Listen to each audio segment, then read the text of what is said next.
Hello everyone, welcome to our next Health Talks. And today's event is going to focus on the services and funding startups and research teams can apply for at Business Finland. And I'm happy to have this event because quite a few of you have shown interest on this topic.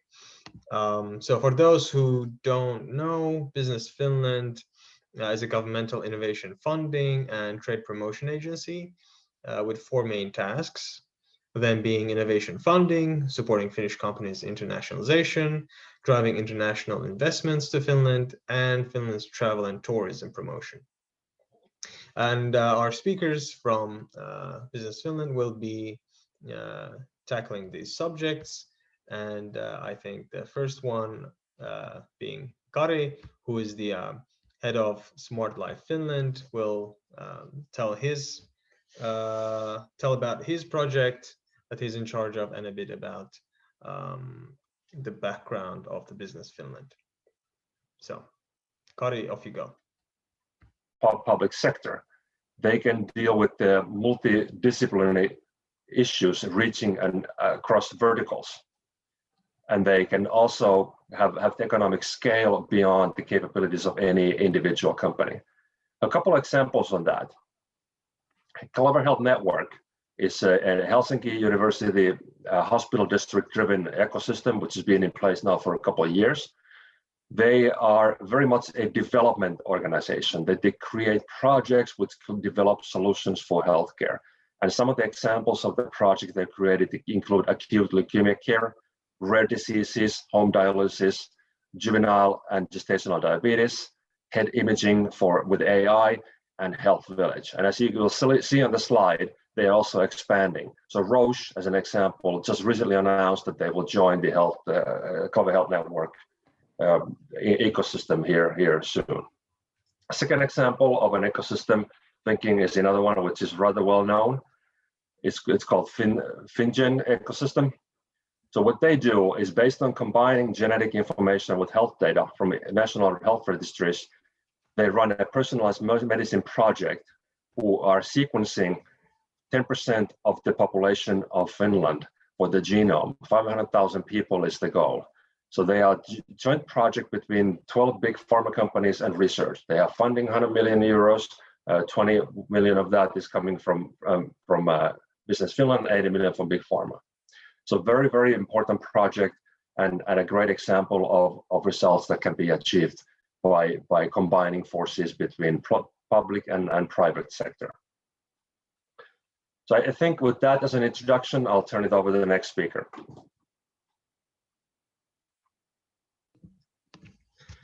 Thank you very much, Kari. That was indeed quite elaborate. So you seem to have quite a few projects going on, and by the way, I did see the Roche joining, and congrats on that. The network keeps growing and growing. Next, I'd like to let Outi tell about what she has in mind. Yes, hello. Go ahead. I am Outi Tuovila. I'm ecosystem lead. And I will give you an overview of Business Finland innovation funding. Business Finland has different kinds of services, as you will hear today, and funding is only one of them. Here you can see the summary of Business Finland funding in 2020. I won't go into details, just to show you that Business Finland has basically two types of funding. Funding for companies and funding for research organizations. Let's start with company funding. Here you can see a collection of our fundings for companies, and I'll start from the left side. Innovation voucher. Innovation vouchers are intended for companies that have a new product or service idea with international growth potential and that need external expertise for development. The value of the voucher is 6,200 euros, and it has a self-funding component, which is 1,000 euros plus value-added tax. This is de minimis type aid. Then we have Explorer products. There are 4 funding instruments in Explorer: Fund Produce, Market Explorer, and Talent Explorer, which are the most common ones. First, Market Explorer. It's for SMEs and mid-cap companies that are seeking new international markets for their products, services, or business models. The company must also have an innovative product or service idea or business model, which it needs expertise in order to export to new international markets. The maximum amount of funding is 10,000 euros, covering 50% of the costs. This is also de minimis aid. And then Talent Explorer funding, which is intended for SMEs and mid-cap companies. For a company that is seeking new export markets for a product or service or business model by hiring an expert. As in Market Explorer, the company must have an innovative product or service idea or business model, which it needs expertise in order to export to new international markets. The funding is intended only for the costs of hiring an expert, and the maximum amount of funding is 10,000 euros, covering 50% of the expert's employment costs for the first 6 to 12 months. Then I jump to Tempo funding, which is intended for SMEs and mid-cap companies aiming for international growth. The companies have the desire and ability to build their expertise and solutions into an international success story in innovative ways. Tempo funding is always based on consideration, and company must have a competent team and credible funding for implementing the project. Note, the main focus is on developing the capabilities related to companies' international growth, not product development. The maximum amount of funding is 50,000 euros, and it covers 75% of the project's costs. This is also de minimis funding. Then, into funding. It's intended for SMEs aiming to enter export markets. With this funding, the company can buy the best possible consultancy services to strengthen company's innovation expertise, or acquire industrial rights, or hire an expert from a research organization or from a large company on a temporary basis. The maximum amount of funding is 200,000 euros, covering 50% of the costs. The amount depends also on the goals and resources of the company. Then, young innovative company funding. It's intended for the most promising, fast-growing startups under 5 years of age. The funding is intended for the comprehensive development of international business activities. The maximum amount of funding is 1.25 million euros, of which a maximum of 500,000 euros may be funded as a grant and 750,000 euros as a loan. And funding covers 75% of the project's costs. Then, R&D funding, including piloting. Research and development funding enables a company to develop products or services, production methods, and business models. Company can also test and demonstrate the operation of a new innovative solution and evaluate the benefits together with customers. Funding is either loan or grant. Grants are for projects that generate new knowledge and competencies, but not for developing products or services. Loans is for development and piloting, usually 50% of the project's costs. At the moment, the interest rate is 1% and no collateral is required in most cases.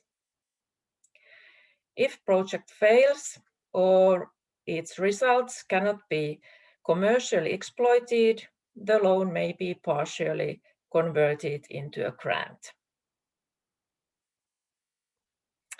Then let's move on to the funding for research organizations. Business Finland has 3 types of funding for research organizations: co-creation funding, co-innovation funding, and research to business funding. First, co-creation funding. This funding is for developing a joint research idea between a research organization and companies. The idea must have international novelty value. The research organization determines the research problem and the path to resolving it, process the project plan to attract companies, and construct a new network of companies. The funding covers 60% of the costs, and the maximum amount of funding is 60,000 euros. Then, co-innovation funding. This funding is for joint actions of research organizations and companies in which they jointly develop new knowledge and innovations for new business needs. Co-innovation project has always common goals, a common vision, and a joint plan how to reach the common goals. The minimum requirement for the consortium is 1 research organization and 3 companies. However, usually there are more participants, and this minimum consortium might not be enough for the funding in this competitive situation.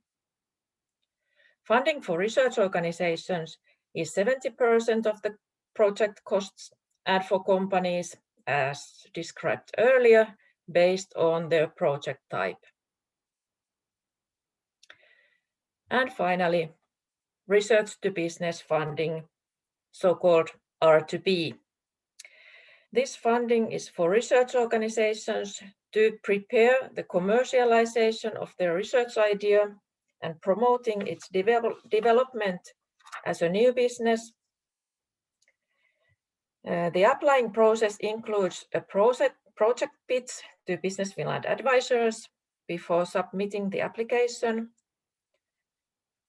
And research to business has funding calls twice a year, and funding is 70% of the project costs. So, before submitting applications, please contact us. If you are from company, in case of your own project, contact your account lead, or if you don't know who your account lead is or you don't have account lead, please contact us through contact form, which you can find on our web pages. If you are interested in certain co-innovation, you can contact your account lead or the ecosystem lead of that co-innovation.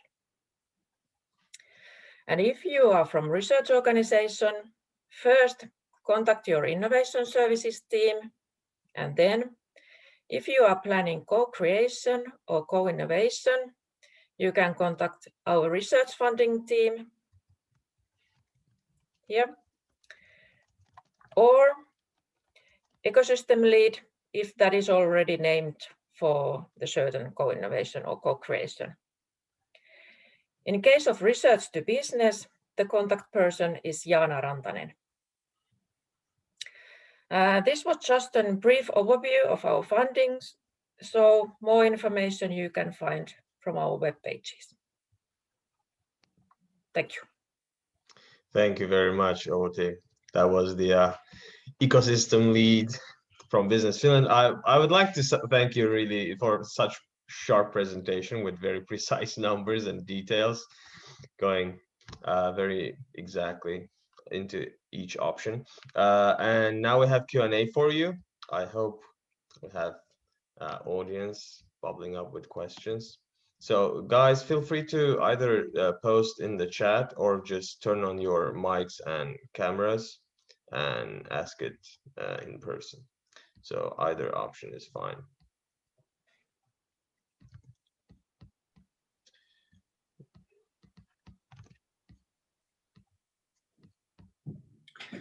So, hello, can I start? Yeah, go ahead. Hello, good morning all. I'm the CBO of a startup called Phonalyzer. We are having a smart device combining AI, sound, and Doppler to detect congenital heart disease. And we are just land to Finland, and we are going to start in HIH very soon. So if you want to propose me, Otti or Rashad, any of you, which kind of grants we can looking for gradually, of course not now, according to the Business Finland rule, we are bringing our investment, the minimum one, which is 30,000 euro, but we are looking for to have that in maybe a couple of months. I was advised to go for tempo, but according to this presentation, the NIY is also pretty interesting, and I think it is according to what we do. So do you have any suggestion for us? Actually, you don't have to know which funding you are applying. So I would propose that you contact us through that contact form, and then we can discuss and find the best option for you. Usually tempo funding is the first funding for the startup company. Okay, perfect and clear answer. Thank you so much. Thank you. Right. Any other questions? We have 1 more minute before we go into the next session.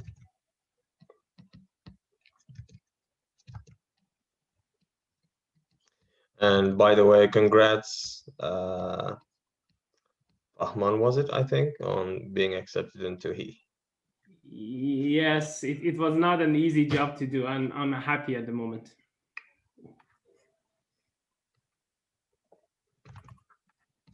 Right. Then thank you again, Oti.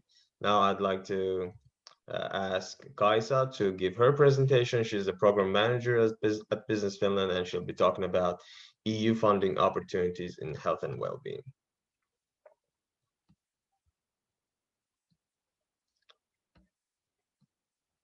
And if you feel like, Kaisa, you can also turn on your camera as well. Yes, I'm there you are. Trying to do that all at the same time. Okay, good morning everybody on my behalf as well. My name is Kaisa Ainala and I also work at Business Finland. And there specifically in the unit called EU Research and Innovation Programs, EUTI. We are the National Coordination Office for EU framework programs in Finland. And in a nutshell, our job is to help applicants in EU funding related matters. In next 15 minutes or so, I will very briefly present to you what kind of opportunities, funding and other opportunities EU's upcoming framework program, Horizon Europe, offers to research and innovators working in public or private sector. There are other EU programs in addition to Horizon Europe as well, but as the Horizon Europe is by far the biggest, that is the one I will be focusing today. But before going any further, let's go through why on earth should anybody be interested in EU opportunities. Funding is, of course, one very important element, but I would like to say that participating in EU-level collaboration gives participants even more important benefits than just money. Participating in EU projects or even applications opens you many doors. You can find collaborators, new customers, or markets, or even create markets. And in general, it makes it possible to participate in much bigger challenges than it would be at the national level. EU provides longer term R&D with both opportunities and risks. And for example, access to publicly funded R&D sites and pilot facilities. Also, sitting in the driver's bench is much more beneficial than sitting at the back seat. And the best players in Europe are already using EU sources and networks more efficiently, for example, compared to actors in Finland. So one thing to consider is that, do you really want to give your competitors a head start? Horizon Europe is EU's biggest single investment in research, innovation and development, worth of 95.5 billion euros for the next 7 years. And the program is about to start. The program itself is open to all kinds of actors from all over the world, and it has opportunities to about every discipline one can think of. Horizon Europe has huge amount of funding instruments and schemes, and one can apply funding from the program, from observing basic principles to commercial products and services, and to about everything in between these two ends. EU uses so-called technology readiness level, TRL, in assessing the maturity of a certain technology and in scoping its funding instruments and open calls. If you haven't yet familiarized yourself with this TRL, it is something that you need to do in order to understand the logic behind Horizon Europe calls. Most of the funding in Horizon Europe is for collaborative projects, so doing things together.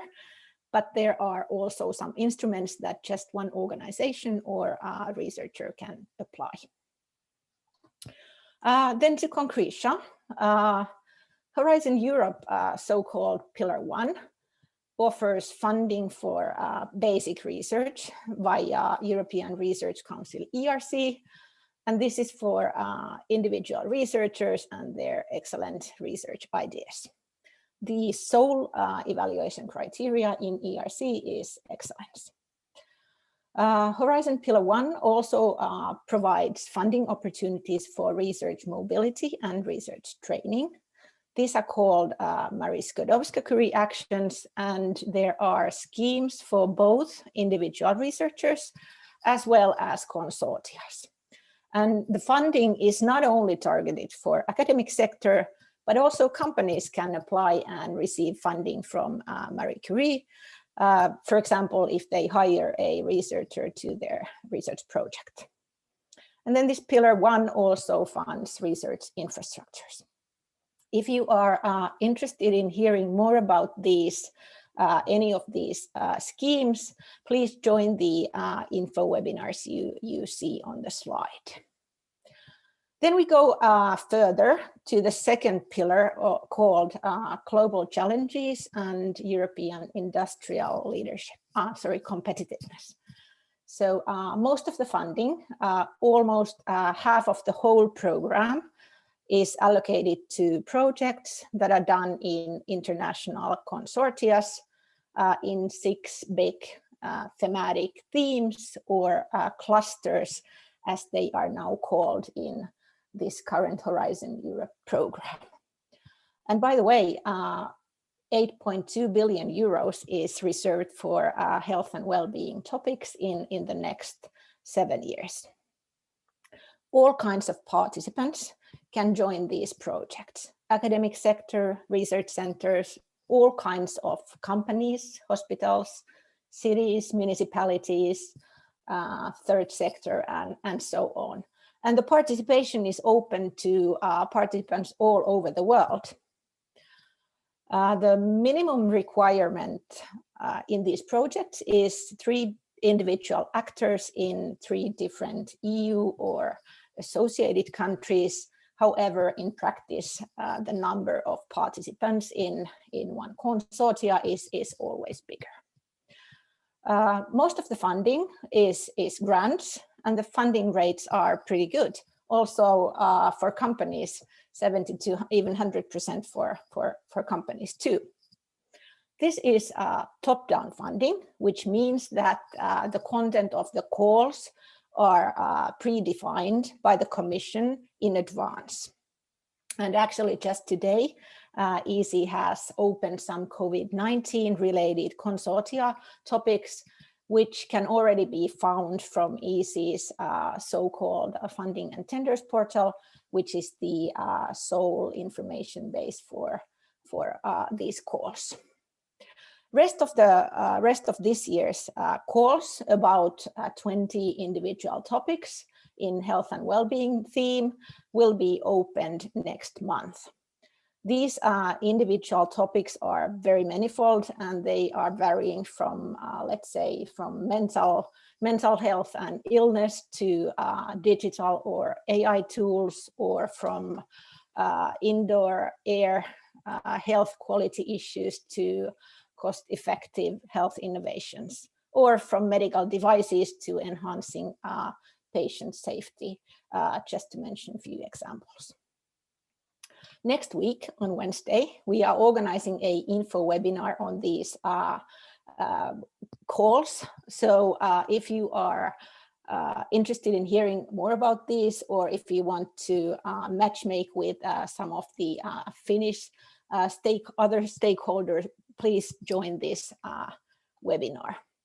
You can also skim all of the current call topics from the work program, which you can access from the link at the bottom of the slide. And then Pillar 3 in current program is called Innovative Europe. And this is supporting activities that basically strives to turn science into European innovations. European Innovation Council EIC calls is something that today's audience should pay attention to. EIC is for all organizations that are active in research and development of breakthrough technologies, and it supports the full innovation cycle from development to rapid scale up of innovative technologies and companies at the international level.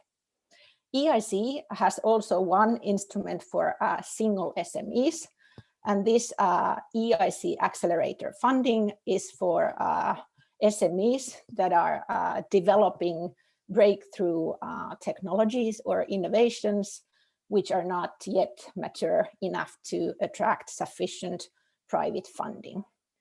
There are bottom-up and predefined calls, and for example, one dedicated thematic call this year is for strategic health and digital technologies. There are already open calls, which you can access from the link you can see on my slide. And also, if you want to discuss further, please contact my colleagues whose name you see on the slide as well. Sorry about the amount of information I just shared. I know it's a lot to take at once, but don't worry. If you feel like you missed something or would like to hear more, please don't hesitate to contact me and my colleagues. There are almost 30 Horizon Europe dedicated experts, so-called national contact points, focusing on different themes, working either in Business Finland or Academy of Finland, and we are supporting and helping Finnish applicants in many ways, and what's best, for free.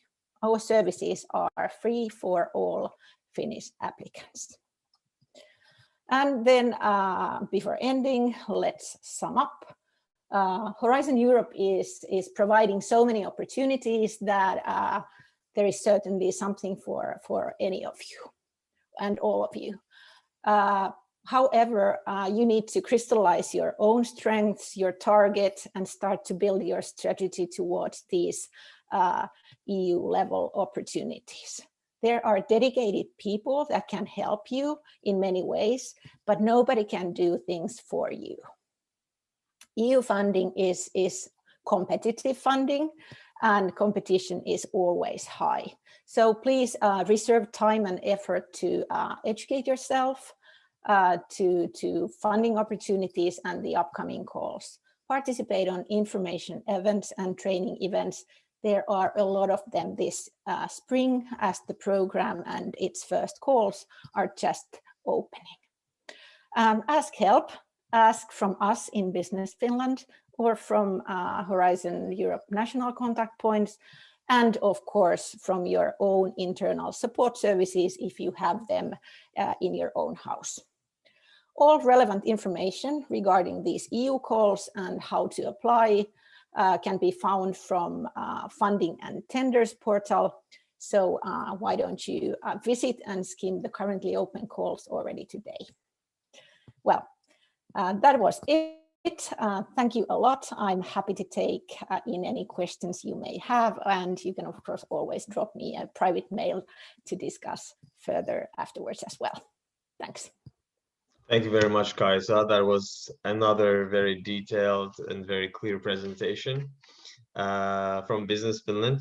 I actually have a few questions of my own. Sure. One question is that how long does it take on average to put up an application for an EU funding? Well, as I presented, there are very many different options and opportunities. But if we are now talking about, let's say, a consortia application, I would say that it takes about 4 to 8 months or something in between, depending, of course, what kind of, if you have already the partners available and the idea and so on and so forth. But certainly one cannot start a month in advance. That's because the competition is so high, then it won't just fly. That's a very good heads up. And then another thing about your consultation services. So it is all free and for the whole duration of this preparation period of 4 to 8 months. Is that so? Yeah, certainly. Right. We have a lot of ready-made materials and NCPs, those national contact points, my colleagues working in different disciplines. They are, depending on what kind of organization you are, we can help you find the right sources. We can help to, let's say, pitch the idea if you are for example, SME. But unfortunately, the resources are therefore limited that we don't have enough hands to support in writing of the proposals. But then again, there are many dedicated people working in universities and research centers, as well as in private sector that can be of help to that part. Right. And actually, a similar question about your innovation funding services that Outi presented. So there are a bunch of these options, like trying to figure out which one to apply for and how to apply and go through that process. Do you also provide consultation for free for that? Yeah. Yes, yeah, that is exactly what we do. But I as the audience of today is so heterogeneous, I was forced to show you, well, not all of, but many of the options the program offers, because the thing is that all of the different pillars and the schemes inside those pillars might be relevant to you depending on the need. But hey, you can contact us and we can discuss further on those issues. Right. And then another question, perhaps it might be a bit silly, but then I've heard of organizations that help with applying for funding in Business Finland. So they consult companies on how to apply for funding from you guys, the ones that Outi spoke about. Yeah, sure. I think those experts exist as well. Right. I'm just wondering, why do they exist if you guys already provide a free service? I can only now talk about, Kari can perhaps answer that, but I can answer to EU when it comes to apply EU funding. So Business Finland has nothing to do with EU funding in that sense that all the proposals are sent to Brussels and they are evaluated in Brussels. It's European taxpayers' money. And some of these schemes are so huge, and depending on the applicant, the resources one needs to put, let's say, to put in a consortia project is so huge that it's a very good option to use help one can buy outside as well. Of course, yeah. Yeah, I would just build on that. It's a question of supply and demand. I mean, there's a demand for that type of services in the market. Yes, what we do for our coaching and mentoring services is free of charge, but obviously our bandwidth is limited. So we can only work so much with any given company or any given consortium. And that's why they sometimes reach out to commercial consultants who do this as a business. And a lot of times the consultants will even write the application or parts of the application for the applicant, which we never do. We offer our knowledge and we help with consultation, but we don't produce the application ever. Yes, of course. Same goes with the EU funding services. Yeah. But with EU, of course, the decision is after the decision-making party is EU, whereas with you, it's the Business Finland funding. Yeah. And by the way, just to advertise, any of you can become an evaluator of EU proposals. There is in this particular portal, there is an expert part of the portal, and you can insert your own data into that and actually become an evaluator of a proposal. And what would be a better way to learn what the others, competitors and others are doing than to evaluate the proposals. Right. Thank you for the answers. I'm afraid I took up all the question time, and if audience has any questions, please speak up or post in the chat.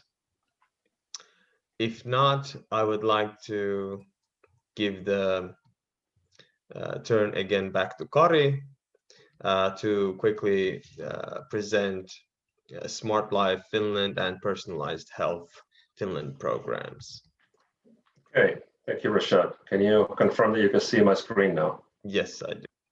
Okay, cool. Okay, a few words about Business Finland programs. As mentioned before, we are probably best known for our funding services, which Outi and Kaisa just covered, both national and EU funding. We're also known for our internationalization, trade promotion. As mentioned, that's one of our key missions, but very, very important part of what we do and what I do day in and day out in driving my mission in digital health is a program. So in health, we have two programs within Business Finland. Both have been in existence for a couple of years now, and they will run for 2 more years. So program is created for a specific running time, as a certain mission, certain time, certain objectives, and funding and resources. And why do we do this? Well, what we try to do is we are proactively directing public funding, our expertise, to capitalize on business opportunities for Finnish companies. And we do this where we think that the positive impact can be expected with the use of money, coaching, and our networking and our ability to open doors and bring people together. So we always work within a theme, and we find how customers, we help customers find new partners and customers and markets. We also do trainings. As an example, we did conduct a medical device regulation, MDR, IVDR training in December, which was highly successful. So we help companies to increase their capabilities in dealing with certain business problems in the field. And the MDR training is an excellent example of that. We will also be organizing soon, we haven't announced this publicly yet, but we'll be organizing training on how to manage a distributor channel, a network for medical device companies. We do networking, we do innovation opportunities, events. Obviously, as I mentioned before, we even take companies physically to markets to meet with customers and new partners. Right now, we haven't been able to do that in a while, but we'll resume with our physical activities hopefully during the second half of the year, and if not second half of this year, then early next year. What we don't do is programs do not coach or mentor individual companies. We work with groups of companies and we organize events like trade promotion or innovation workshop for groups of companies. So that's the difference between a program and some of the services that we have. At Business Finland, health is not the only theme where we have programs. We are organizing a number of other programs within other themes, and we are following the United Nations Sustainable Development Goals. So under Smart Health and Wellbeing, goal number 3, we have Smart Life Finland program, and we have Personalized Finland program. So Personalized Finland, Health Finland is one of the 2 programs. This is led by my colleague Sampo Samalista, whose contact information you will see there on the screen. What they do is they are seeking solutions to shift the focus of healthcare from treatment of diseases towards prevention at a personalized level. So they deal with prediction, they treat with treatments, as well as maintaining good health and well-being in a personalized manner. So in Finland, they work with companies, research organizations, and healthcare organizations focused on personal health solutions. And globally, obviously, big corporate customers and investors who are interested in partnering with Finnish companies. And Big Pharma is a great example of this. They are working with a number of big pharmas, pretty much all of them, Novartis, Roche, GSK, and so on. What I do, I run the Smart Life Finland program. And our mission, as I said in the beginning, is to leverage the digital revolution in health, from hospital to home and in the daily life, every day in our daily interactions with whatever we do at work, home, or elsewhere. So our interest is specifically on the digital health and well-being solutions that are utilizing the latest technologies in mobile applications, big data, artificial intelligence, virtual reality, wearables, and sensoring. So our mission is to drive the digital disruption in health and well-being. And we do this by organizing many types of opportunities for companies to go international and also find each other just here domestically. As I mentioned previously in my introduction, organizing health innovation workshops that will hopefully result into health innovation ecosystems using the co-innovation funding that Outi mentioned is a big part of what we do. So some of the highlights of what we've done here in the past. First off, we've been able to facilitate and generate several major innovation ecosystems using the co-innovation funding. And you will see the names here on the screen. Some of them might be familiar, some of them are a little older, maybe a year old, a couple of years old, and some of them might just received their funding this year or even this spring, like Foodies and Privasa as an example are both very new innovation ecosystems. If you go online and Google these keywords, I think you will find press releases and other information on what they do. So this is a big part of what we do, bringing these parties together, coaching them, helping them find each other, and ultimately apply for funding, and hopefully funding will also be granted. So the scale of this operation is pretty substantial. In the 2 years that the 2 programs have been active, Personalized Health and Smart Life, the aggregate funding that we've directed into the industry is now approaching 100 million euros. So all the innovation ecosystems and other fundings combined that have been connected with the programs and are relevant to our theme have received the funding of almost 100 million euros. So if you take that and divide it by the number of months we've been active and two programs have been active, that comes to about 3 million. So on average, any given month over time, we're funding 3 million euros of innovation and other fundings that are related to the field.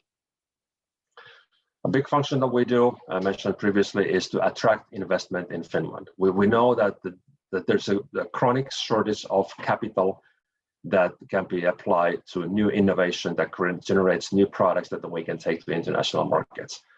So we work very closely with that.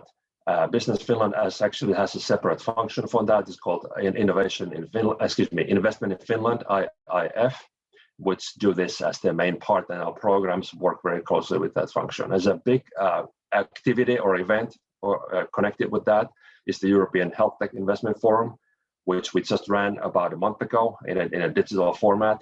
This was now the 5th time, so 2017 was the first time. We've had 24 companies funded. We've had 30 million euros in VC investments coming into these companies, and 17 million of that has been coming from abroad. So that's a pretty good result and a testimony of the work we do. Now, obviously, our 2021 results are still pending as the event was only a month ago. Going abroad, finding new partners, finding new customers. We do this together with Team Finland, which is a foreign ministry and the embassies. As an example, I have listed a couple of cases that we're working with. These are very much connected with the personalized health program. We're working with the big pharma companies, international companies, both in Switzerland and in the UK.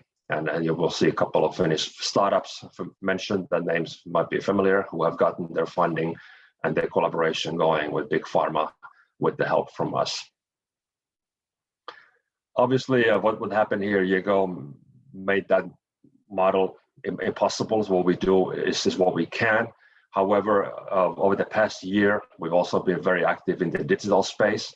Some of you may know that we are a part of the HIMSS Health Technology Conference, which ran as a digital event last year. So we produced a virtual Good Morning from Finland TV show that ran in 2 different mornings during the event.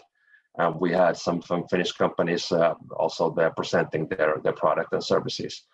Health Tuesday has been digital now for almost now a year, and we will continue with the digital format until at least the end of the year. That will have variable topics, so we pick a topic for every month and then organize guest speakers to discuss whatever topic seems to be of interest.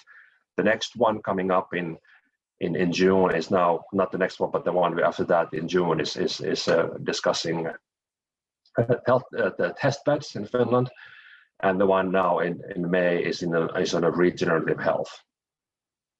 Many workshops are being organized throughout the year. The next one now is on robotics and how do we apply and what opportunities can we generate with the application of robotics in health and well-being, and that workshop is now upcoming. And virtual delegations, as I mentioned, now we have the next one coming up on Thursday. So how do you keep up to date on what we do? There's a lot of things happening and things change over time. Sometimes we're not able to announce things 6 months earlier, but the best way for you is to follow our, excuse me, that was next slide. Follow our newsletter or order our newsletter. Also follow our websites and read the good news from New Finland newsletter. Many ways that we speak to the public, and many ways you can connect with us. I think Rashad will share you this presentation after the fact, so even have there's some links for that purpose. So that's for your benefit. Hopefully you all order our newsletter and stay connected with information on what we do. So I think that's all I had. I thank you for your attention. If you have any questions, I'll be happy to take them now. Thank you very much, Kari, again. for a nice presentation, and impressive indeed. 100 million in 2 years. Way to go, guys! You've done a great job. And Thank you. yeah, I wanted to actually ask you about those programs. I know you have been taking startups abroad. Of course, it hasn't been for free, but it has had quite a few advantages. You had package deals, and you've set up a bunch of meetings during those visits.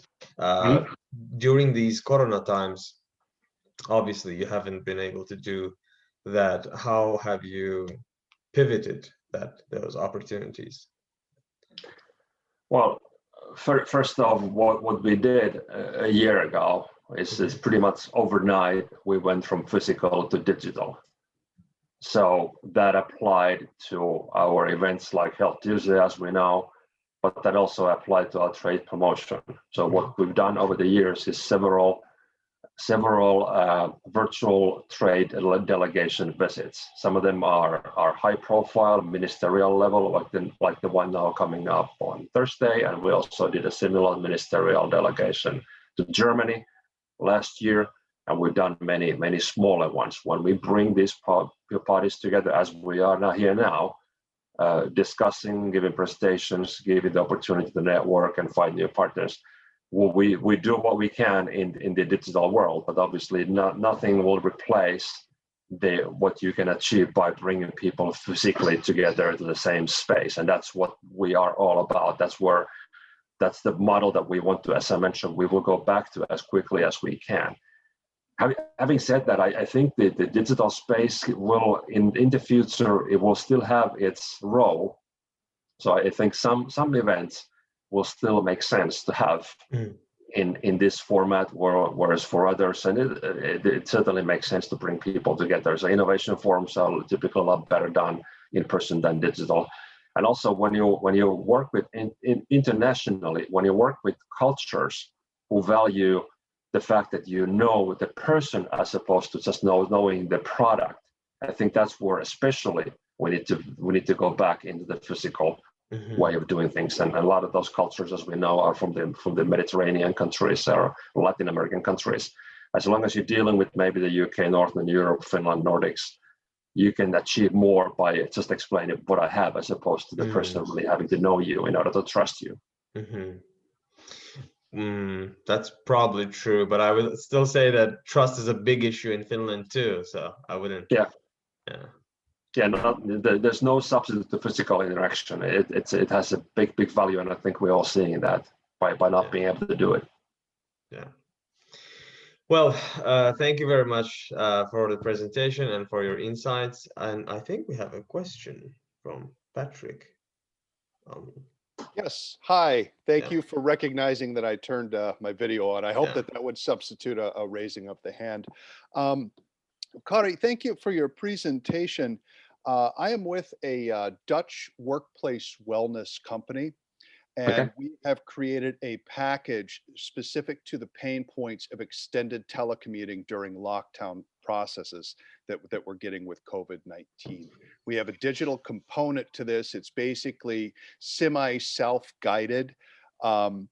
And what we're looking to do is we're looking to expand here into Finland. We now have brought on a licensed Finnish coach. We've been running it in England, the Netherlands, Ukraine, and Russia, and we're trying to expand this into Finland. So we're interested in the networking that Business Finland provides with both government subsidies for companies that wish to purchase our package, as well as Finnish companies that would be interested in this package as well. Okay. Very nice to meet you. Hi, thank you. How can you help us? Do I send you an email? What is the process here? I'm not very familiar. Okay, that's a pretty big question, and probably time doesn't allow us to answer it in detail here today. Perhaps we can take that offline, and if you can drop me a line, I can then drop me an email, and I can try to direct you with the appropriate colleagues. Would that be okay? Absolutely. Thanks, Kari. Okay, thank you. Thank you for the introduction. Yeah, thank you guys. And for the, well, all presentation slides will be shared afterwards together with the recording. And Kari has already posted his LinkedIn account as well as Kaisa. And now I would like to get back to Terhi, who has been waiting for us for a couple of minutes now. I believe it's her turn. But thank you, Kari. And then now we have Terhi, Global Opportunity Leader, Health and Wellness from Business Finland, to talk about global network services. All right, Kari, would you stop sharing, then I can start sharing perhaps? Let's see if we can get it work. Okay. All right, perfect. Thank you. Yeah. And now I'm hoping to set it up as a slideshow. I think we're Hold good it. to go. Go ahead. All right, thanks a lot. Last P in the Business Finland pot for today. My name is Terhi Rasmussen, actually greetings from Copenhagen. This is where I'm based and have been based for 20 years now. Very happy to be here to talk to Finnish startups and to see how we could collaborate more. I saw there was few faces on the participant list, or few names that I recognize, and then a whole lot of potential new friends. So I hope we will manage to also exchange the contact details after this event today. My role in Business Finland is that I am the global team lead for our health and well-being team. That means the experts abroad outside of Finland. Perhaps you didn't know that Business Finland has 170 staff abroad in 40 different locations. And actually out of that Brady bunch, we have about 25 persons who are really top-notch experts and have this huge passion for helping Finnish companies within the healthcare and well-being sector to succeed in their specific markets. We have a quite huge global coverage from the Nordics to the whole European continent and North America, Latin America, and Asia. So we actually do have quite a lot of people all around the world. So the chances are, if you are looking for information from a certain country, so we probably have somebody who's there with their eyes and ears open and actually living and experiencing the world every day. And I think as a reference to this current pandemic situation, this is actually, the whole virtual world is not so much new to us. I mean, half of our work have always had something to do with the virtual aspect, since we're always working together with the Finnish companies. But still, I think what's interesting in this pandemic situation is that, at least for the startups, I would encourage you also to consider us as, in a way, your extended arm in the different markets. I mean, we didn't go anywhere. We're still here and we're still living the kind of new normal in our different locations. So we're, of course, very happy to also report and share of what's going on if you're interested to know, like, you know, how are things in Sweden or whatever that might be. There is actually basically two types of services, roughly said, and this is maybe a plot spoiler a little bit. We don't have any funding. We're not dealing with any of the funding parts. So if the money is your interest, then you definitely need to talk to the colleagues before. I mean, what we do outside of Finland, we work, you could say, in a way, proactively with this market opportunities service. And if you don't know it, feel free to go and access the site. This is a site that the 40 Business Finland offices, together with our 90 embassies abroad, we collect some weak signals, strong signals, some market information from whatever we observe in the place where we live, like what's happening business-wise and what might be of interest to Finnish companies. And we try to communicate these different items through the market opportunities portal. it is a little bit of a Pandora's box. It has a lot of industries, a lot of different countries. So what you might want to do is that once you land to the page, you choose health and well-being, because then you would know that, okay, this is probably within the field that I'm interested in. On the side, there is always a contact person who is your kind of Finnish counterpart on the market, who knows a whole lot more than what we are able to publish on the site. So you're always welcome to reach to us.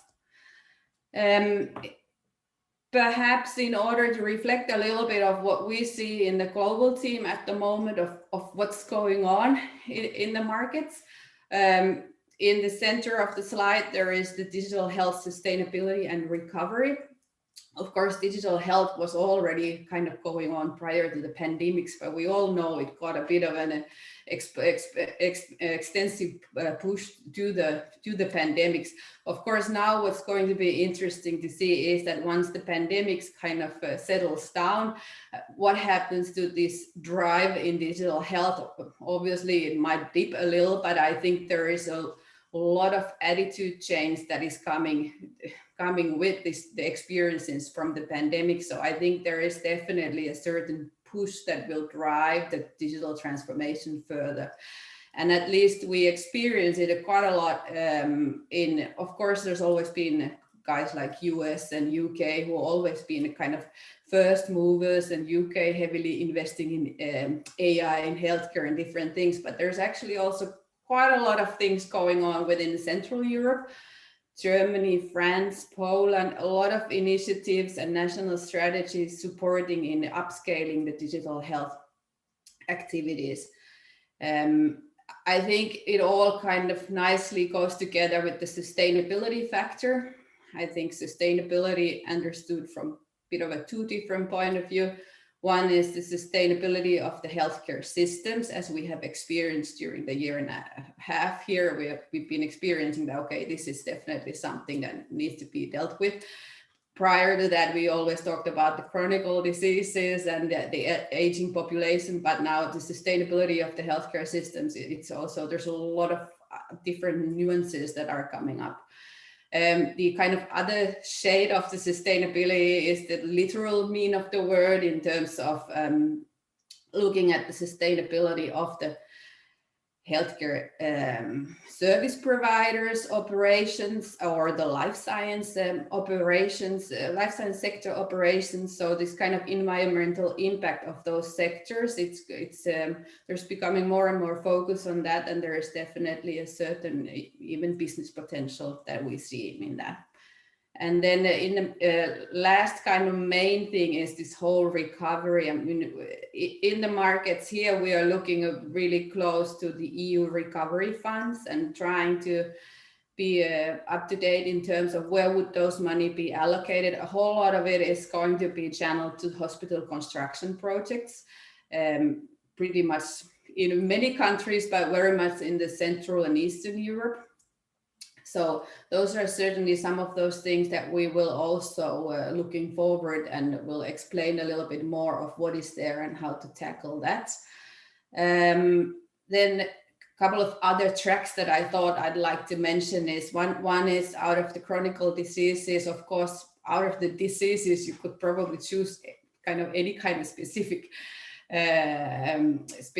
disease, but we've chosen to focus a little bit more on cancer at the moment, and we are actively identifying what's going on within the different markets in terms of is there certain countries that are actively setting up screening systems, or is there a national strategy supporting digitalization, some parts of the patient pathways, or what's going on? And we try to be able to link the Finnish companies and these opportunities and make the two parts to talk together. Then, of course, as already mentioned many times, the COVID-19, the pandemics. Last year, I think the way that it showed in our work was that there was a whole lot of these more like emergency and urgent type of queries of materials, personal protective equipment, diagnostic tests, and different things that were needed in the different markets. Now it's getting a little less, but what's going on still due to the pandemic is that there's actually popping up a kind of a new segments and new places of business for health tech companies, such as the travel industry, the cruising sector as such, how to make that safe in the future, and then also regarding the kind of e-commerce in the sense like what could that mean for companies within the health tech sector? Is there some opportunities in that sense? But this is maybe a little bit of a taste of what the type of proactive stuff that we're trying to scan in the market for you. Then if we're looking at what is the other type of the stuff, it's the reactive, it's the advice services that we provide. When we are here in the market, we normally, of course, try to keep an eye on what's going on, how is the structure of the healthcare market. You can ask us about the reimbursement system in a certain country. If you need help to figure out who could do a product fit market study for you or who could find distributors, we're happy to help you to connect with the right persons. Typically for startups, there's also, it's probably interesting that we do keep an eye and connect with the local accelerator programs, test beds, startup hubs, maybe clusters. In some countries, the clusters are the access to the market. And then finally, all these different events, like Kari already was into, there is this kind of group events that we're also involved in terms of could be co-organizing a seminar with a local partner or a Finnish partner or any of these different options. Perhaps also worth mentioning is that our advice services are of course always confidential, and we are very happy to get to learn new companies and hear about new solutions, and of course very happy to share of any of the resources we already have and the materials we have that are available for you. I think I'm running out of time, so just to short recap, and also in terms of any of the presenters this morning, the newsletter, I think it's a pretty much the window to the fact like what's going on in Business Finland and what we think might be interesting to you. A short advertisement in terms of different kind of market access programs for startups. I think there are actually 2 programs starting up very soon. One is in Singapore, the Nordic Innovation House is organizing a market access program for the Southeast Asian markets. There is Riku Mäkelä in Singapore. He's very happy to tell more and all the details about that if you are looking on that direction. And then towards the west, for the US, we have this Nordic Amplify Access Program, which is led by our colleague Val Kratzman in New York. So you're very much welcome to contact him if you would like to ask a bit more about that program. Something that Kari, you did not mention in the beginning, and I thought I would round off with, is that how to get, what's the easy access to get visibility of product, is that we do have in Business Finland this Finnish suppliers register where you can go and register your company and explain about the sort of products and services that you'd like to offer. I'm adding the link on the slide, so you're welcome to register. This is a way to have a window abroad. At least we're very actively using that database when we try to communicate what's Finland good at. And last but not least, it's my contact details. You're of course always welcome to contact me or any of my colleagues. Thank you very much, Terhi. That was a very nice presentation as well. And I'm really glad that you've mentioned all these contact points. I can at least vouch for Val as well. And they have a very nice Amplify program there in the East Coast, I believe, connecting startups to hospitals. Yeah. And yeah, and all these opportunities. And I think this Finnish supplier, this is kind of an opposite of what Patrick was asking about, because they're trying to enter Finnish market. But then if you want to enter foreign markets through Finland, I guess this is the Finnish supplier link. That's what it's relevant for. Yeah, I have a question here already for you. Minna is asking, is there information on telemedicine health country-specific regulations available? Regulations. Let me see. We have done some reports on e-health lately regarding some European markets. So you might just want to drop me a line and I'll have a look if that might match with whatever you're looking for. I wonder, what kind of information are you looking for, Minna? You can turn on your mic and ask.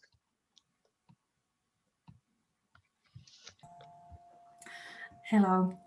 Yeah, this is Minna talking. So basically what I'm interested in is that what kind of regulations there are for providing telemedicine healthcare in different countries. I know that there are differences in countries that how do they respond to telemedicine. But if there's something that helps us to understand, like what should we take into consideration? Do we need to, for instance, are there some local requirements? Do we need to have like local, for instance, patient care systems and stuff like that?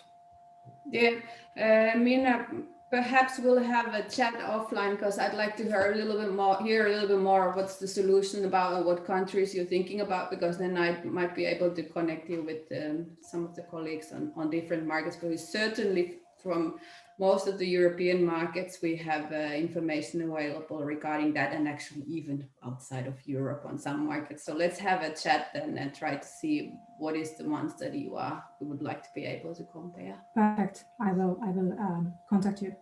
Perfect. And if I can just mention that during my talk I mentioned MDR. If the telemedicine product you're thinking, Minna, is a medical device, then obviously it would fall under the jurisdiction of the MDR regulation. But if it's not, if it's a well-being device, then it doesn't. But if you have interest in MDR, if you're building products in that space, if you drop me an email, I can put you in touch with some of the materials that we created for that purpose as training and educational tools. This actually brings up a good question. Does Business Finland publish reports on market entry? I think this is one form of market entry. This is just regulation side of it. Do you guys publish such reports? We have actually quite a lot of reports available depending on different markets and exactly looking at the market entry point of view and market access. So it really a little bit depends, because in a sense we're working with anything from wellness and well-being into the medical devices. So it depends a little bit where you land, but at least we have quite a bit of materials available that might already solve some of the issues. And not only markets, we also have reports on technology. So the application, adoption of technologies, opportunities that might come with not for certain markets, but for any market. And as an example, we did one on robotics, the robotics thing that I mentioned earlier. We commissioned a report with Frost & Sullivan and published that in December through a webinar, and the material is available on for example, on Smart Life Finland website. Right. And can all these reports be found on your website, or someone needs to be contacted? So some of it is directly on the program website, so feel free to have a look. Some of it is related to the market opportunities. So if you find something regarding telehealth in the Brazilian market, so reach out to our contact in Brazil, because that person normally has a lot more than what's said on the website, And as a principle, Rashad, we are publicly funded. Obviously, we are a government agency. We operate with taxpayer money. So everything we do for the public domain. So we don't commission reports and hide them. No. No. Of course not. I'm just wondering if those reports are sent to, I don't know, let's say program attendees and not just published. Okay, take an example. The MDR guidebook that we produced and published in December. That was done by an external party. We funded that. We created the event where we launched that, and we provided information on it. And those who attended the event got a direct link through that. But we also posted on the website for anyone to access. Yeah, so if you attend the event, then that's kind of a shortcut to getting the information, but it's publicly available anyway. Yeah, that's what I was asking. Great. Yeah. And then I just actually wanted to ask one thing about this market entry thing. Do you also provide consultation on market entry? We provide what we call an advice service. So in that sense, we can give your insight. For example, if you now would be interested to come to Denmark with a certain product. So I would be able to explain to you how the healthcare system is, where the investments are going, what's important to take care, and so forth. But if we're looking in the nitty-gritty of market access, of registration, or what could it be, maybe a distribution search and so forth, there's a whole private sector who serves that purpose a lot better. But we were able to help you out in terms of, get started. And then it's maybe more up to you, like how much are you putting your own effort in it, or would you like to be able to outsource that effort? And again, through the programs, we organize market entry events. And take an example, the UK, the NHS, the National Health Service, is a big opportunity for many Finnish companies. And a lot of companies we know are interested in that, in penetrating that market. So in the case of the NHS, we've organized now 2 different webinars. One was in June last year. The other one, I think, was in September, where we hired a British consultant to talk to Finnish companies about how to access the NHS. What steps do you need to take? How do you penetrate? How do you get access to that market? Now we actually have a 3rd one coming up in the same series here later this year. We're targeting now June 9th, I think, for the 3rd episode of the how to access NHS program. Great. Well, that's very nice to hear. Yeah, and we've done similar things for the Nordics and other countries too, Germany. Yeah. There's one more question from Bahman, so feel free to turn on your mic and go ahead. Okay, thank you so much for all these clear details. I'm pretty sure that I have to come back to Terhi and Kari for those reports, especially for our business, which is in coronary and heart disease. But Terhi, now we are looking, it's actually for a couple of months, we are looking for the right information specifically on this congenital heart disease, the reality of them, and all those companies which they provide this information, they sell the report very, very, expensive. They're costing something around $10,000, $7,000 US, which does not make sense for any kind of startup. So I would like to know if you have those sort of information as well, or in any way can help us. To such a specific field, I don't think we have access to that material. Then I was thinking whether Outi still is online, you should be able to guide me in terms of if there is any funding and support, so you could integrate it as a part of a project. Okay, good. Thank you. I will be in touch for sure. Perfect, yes. Right. I think we've used up all our time we had. So I'd like to thank everyone. So those who still have questions, you will receive the contacts of our presenters and you can reach out to them later. And for myself, I'd like to thank you guys again, Outi, Kari, Terhi, and Kaisa, and also Rauni, who helped out. And this, I believe, was a very productive and helpful event. And I personally learned quite a lot myself as well, even though I've been in the ecosystem for several years already. Yeah. Thank you guys, and hope to see you guys again. Thank you, Russian. It was our pleasure. Thank you all for listening. Yeah. Have a nice day. Yeah, you Bye-bye. too. Bye.